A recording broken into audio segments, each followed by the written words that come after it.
What market cap can you see Palantir reaching in the future?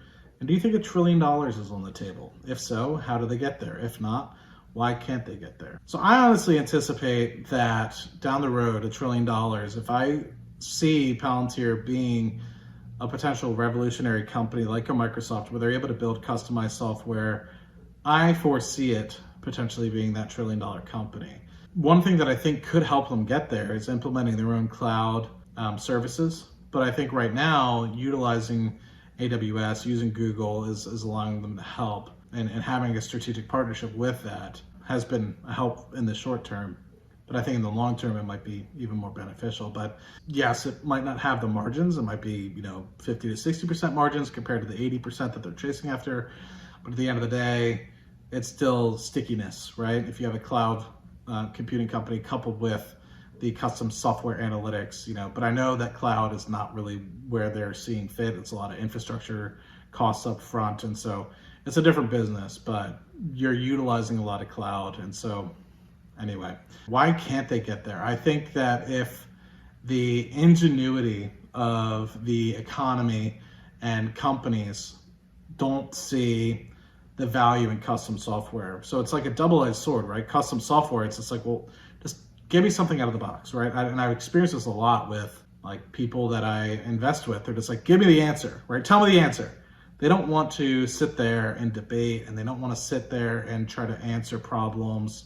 They just want a problem to be fixed. And so if there's a way that they could put custom software in front of people that works without having that constant talking and collaboration with the engineers and data scientists, then I think that might be the most prudent. But you have these companies that have been willing to work in these industries, 50 so industries that Palantir does work in, to already create these custom software applications. It's nice when, say, another upstream oil and gas company comes in and says, well, we already had several oil and gas companies work through it. They have customized software applications that you can use for oil and gas. And so we don't have to sit with, right? They're already ready-made, ready for you to kind of uptake. And you might have some tweaks. You might have another 1 or 2 applications you want to add to that. You have the ability to do that with Palantir, but you have Boeing already going through, or sorry, Airbus in this case. You already have Airbus going through and utilizing the software, creating custom applications that you can then use. You already have Ukraine using some of the technology that they're using for the military that I'm sure will be fed into, say, if other NATO countries want to use what Ukraine is using Palantir and Foundry for, or whatever product they're using to be able to help create the analytics and the military decisions that they are. You have that already established. You have some of these pioneer companies and engineers and data scientists in specific industries that have already made this. So it's a double-edged sword. That could be how they get to the $1 trillion market cap. That could be how they don't. If other companies are like, just tell me what it is. Don't let me have to work for it or what have you. Or companies just might not necessarily want to have that. They might not want to have 30 different applications that they have to use. They might just want one. And so I guess onboarding 20, 25 applications might not be good for them from an internal perspective. I think also helps larger organizations. I feel like you're going to struggle with the mom and pop organizations to be able to use something like a Foundry or use something like Palantir, where you kind of create customized software applications, because with these smaller companies, they might not necessarily have these long-term strategies, long-term plans, business plans that go out several years or several decades. But that could just be my bias, and that might not necessarily be true 100%.